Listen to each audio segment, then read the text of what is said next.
All right, this is Adam with ARAC Roof It Forward doing a quick video roof inspection.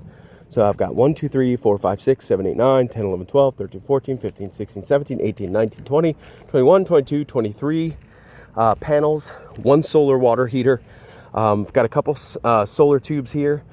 We've got pipe boots that are exposed, not the way that I would have sealed these up, just FYI, and a couple of these 4-inch, 6-inch goosenecks.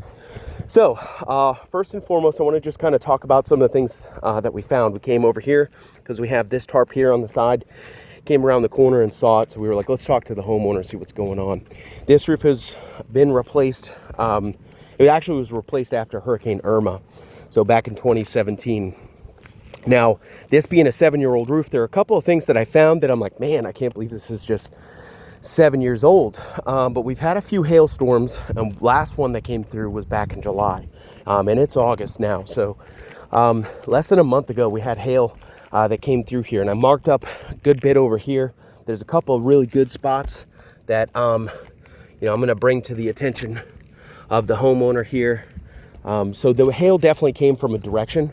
It came from this direction. So if you come down here, you can see there's definitely some spattering. I circled where some of the paint was knocked off. There's really no reason for accessories this age to be knocked off. I did see a couple of nail pops, so nails are coming through here, okay? You got a couple spots there where they're starting to work their way out. They're all rusted. They're potential leak zones. One of the other things I saw too, when I was basically just getting some of the hail counts, is the drip edge. The way they ran it right up through the roof. So you got this sharp point right here. So as water comes down, it's actually getting behind all of the primary flashing that's supposed to protect from all the water coming over the edge here and getting in the house. That's actually getting behind that, so that's a huge problem. You do have a solar water heater here. I don't have the dimensions, but it looks like it's maybe a 5 by 9 or 4.5 by 9, somewhere in that ballpark. Maybe just 4 feet by 9, but it's leaking. So you are getting a slow leak in here. You can see, because it's got consistent water staining, you can see it's running off, and whether that's just from regular water or there being a potential leak, either way, it's not good. It's washing all those granules off. But you got sealant that's missing on some of this, okay? So this stuff should be sealed up pretty tight. And actually, you should have, and I wonder if your neighbors do. They do, so I'm going to show you in a second. But you should have a lead boot that kind of goes and dumps into this collar. It's great in the northern states, but when we have this much sun, it's not good. But if you look over here, you'll see there's lead boots that are around those, and those are designed to last. So this neighbor has them, and then the next neighbor has them, and then the neighbor after that has them. They're just spray painted. But that's pretty much that's supposed to be sealed up. So this is actually a style I haven't seen done in years, more so like in Georgia and states above that, because they don't have as much sun. But so these are the hail hits. What makes hail devastating is that it doesn't really matter how old your roof is.